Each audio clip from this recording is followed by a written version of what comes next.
Le code de la route, il est le même pour tous les usagers de la route. Donc les cyclistes doivent respecter le code de la route, doivent respecter les feux, doivent respecter les sens interdits.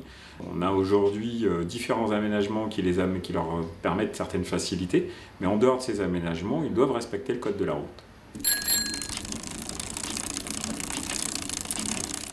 Le code de la rue, c'est tout simplement une déclinaison du code de la route, une idée du bien vivre ensemble et de bien partager ensemble la chaussée et ses abords pour que chacun soit en sécurité et que par conséquent, à travers les nouveaux équipements, les nouveaux panneaux, les nouvelles possibilités de circulation, les usagers les plus vulnérables soient en sécurité.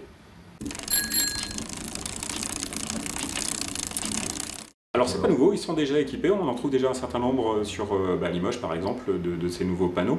Des panneaux, des signalétiques qui permettent aux cyclistes de franchir un feu rouge en tournant à droite par exemple, pour plus de facilité et éviter de rester aussi le long des camions et éviter ainsi les accidents avec des angles morts. Donc ces panneaux sont l'équivalent des tournes à droite qu'on pouvait avoir pour les voitures avec les flèches qui clignotaient. C'est le seul moment où le cycliste peut franchir un feu rouge sans être en opposition avec le code de la route.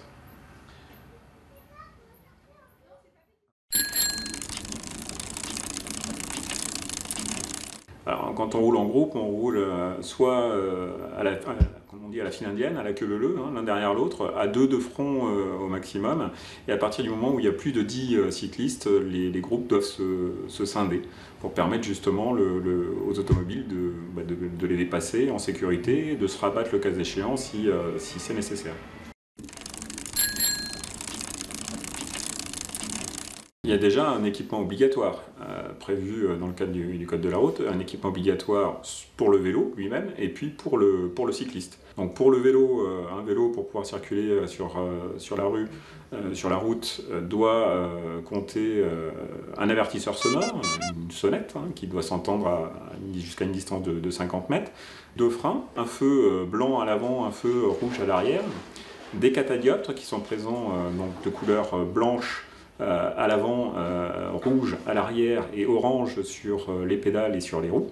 Et puis pour compléter la sécurité, il y a l'équipement du cycliste qui lui doit être équipé d'un casque quand il a moins de 12 ans. Alors ça c'est le côté obligatoire. Nous conseillons vivement aussi de porter le casque au-delà des 12 ans. Et puis le cycliste doit aussi obligatoirement porter un gilet haute visibilité pour circuler hors agglomération de nuit et de jour quand il y a une mauvaise visibilité. Nous conseillons également de porter ce gilet haute visibilité de manière constante, sinon de porter des vêtements clairs.